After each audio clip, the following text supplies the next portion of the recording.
নমস্কার বন্ধুরা, life is ইয়ামিতে আপনাদের সবাইকে স্বাগত জানাই। আজ আমি ছোলার ডাল আর সয়াবিন দিয়ে একটা নতুন ধরনের রেসিপি আপনাদের সাথে শেয়ার করব। রেসিপি করার জন্য আমি এখানে সয়াবিন গরম জলে 5 মিনিট আগে ভিজিয়ে রেখেছিলাম, তারপর জল ছেঁকে তুলে নিয়েছি। আর ডাল আমি 2 ঘন্টা ধরে ভিজিয়ে রেখেছিলাম, জল ছেঁকে তুলে নিয়েছি। এবার এখানে একটা প্রেসার কুকার নিয়েছি, প্রেসার কুকারের মধ্যে ছোলার ডাল আর সয়াবিনটা দিয়ে দিচ্ছি। এবারে এখানে পরিমাণ মতো জল দিয়ে দিলাম, আর এখানে দিয়ে দেবো 1 চামচের মতো নুন। প্রেসার কুকার বন্ধ করে এটা আমি 2টো সিটি দিয়ে দিচ্ছি, বেশি সিটি দেব না। ডালটা যাতে একটু শক্ত থাকে সেভাবে কিন্তু সিটি দিতে হবে। এবারে রেসিপি তৈরি করার জন্য আমি এখানে একটা ভাজা মশলা তৈরি করব। তার জন্য এখানে দিয়েছি একটা তেজপাতা, 2টো এলাচ, একটা শুকনো লঙ্কা আর 2 চামচের মতো গোটা জিরে। এগুলো আমি শুকনো ভেজে নেব, তারপর তুলে এটা গুঁড়ো করে নেব। এবারে বাকি রান্না করার জন্য কড়াই পরিষ্কার করে এখানে পরিমাণ মতো তেল দিয়েছি। তেল গরম করে নিয়ে এখানে আমি ফোড়ন দিয়ে দিলাম একটা দারচিনি, একটা গোটা শুকনো লঙ্কা, 2টো এলাচ আর একটা গোটা তেজপাতা, 1 চামচ গোটা জিরে আর অল্প পরিমাণে হিং। এবার ফোড়নটা সামান্য ভেজে নিচ্ছি। ফোড়নটা ভাজা হয়ে গেছে। এবারে যে আলু কেটে রেখেছিলাম সে আলুগুলো দিয়ে দিলাম। এর মধ্যে দিয়ে দিলাম সামান্য পরিমাণে নুন আর হলুদ। নুন আর হলুদ দিয়ে আলুগুলো লাল লাল করে ভেজে নেব। তবে আলুটা আমি ঢাকা দিয়ে দিয়ে ভাজবো, যাতে করে আলুটা ভাজা হওয়ার সময় আলুটা অল্প সিদ্ধ হয়ে যায়। তাই আমি ঢাকা দিয়ে দিলাম। এইভাবে ঢাকা দিয়ে দিয়ে 3 থেকে 4 মিনিট ভেজে নেব। তো দেখুন ভাজা হয়ে গেছে, আলুতে একটা লাল রং ধরে গেছে। এবার আমি এখানে দিয়ে দিলাম 1 চামচের মতো গ্রেট করে রাখা আদা। এরপরে দিয়ে দিচ্ছি একটা বড় সাইজের টমেটো কুচি। এবারে আদা আর টমেটো আলুর সাথে খুব ভালো করে কষিয়ে নেব যতক্ষণ না আদার কাঁচা গন্ধ চলে যায়।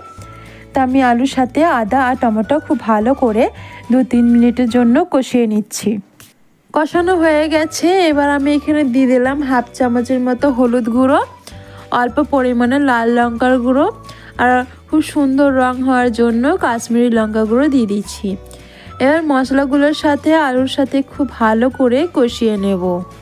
খুব ভালো মতো কষানো হয়ে গেছে। এবারে যে ছোলার ডাল আর সয়াবিন সিদ্ধ করে রেখেছিলাম সেটা আমি এখানে দিয়ে দিচ্ছি। ছোলার ডাল আর সয়াবিন দেওয়ার পরও কিন্তু আলুর সাথে খুব ভালো করে কষিয়ে নিতে হবে।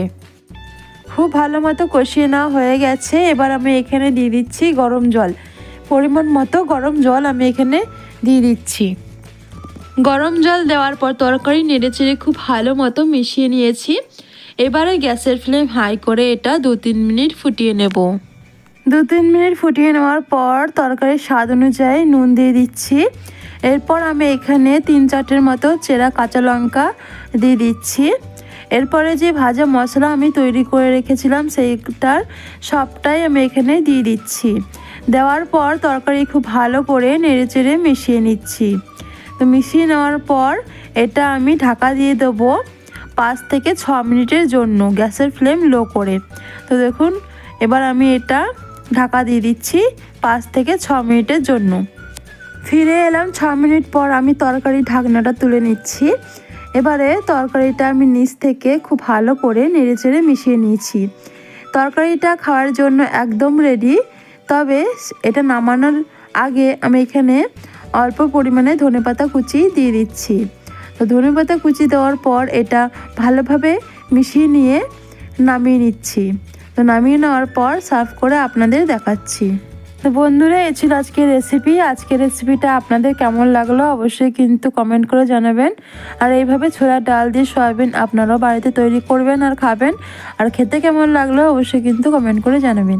তো বন্ধুরা, আজকের মতো এই অবধি। আবারও হাজির হব অন্য কোনো দিন নতুন কোনো রেসিপির সাথে। ততক্ষণ ভালো থাকবেন, সুস্থ থাকবেন। আর আমার ভিডিওটি ভালো লেগে থাকলে লাইক অ্যান্ড সাবস্ক্রাইব করে দিয়ে পাশে থাকবেন এরকম নতুন নতুন ভিডিও পাওয়ার জন্য।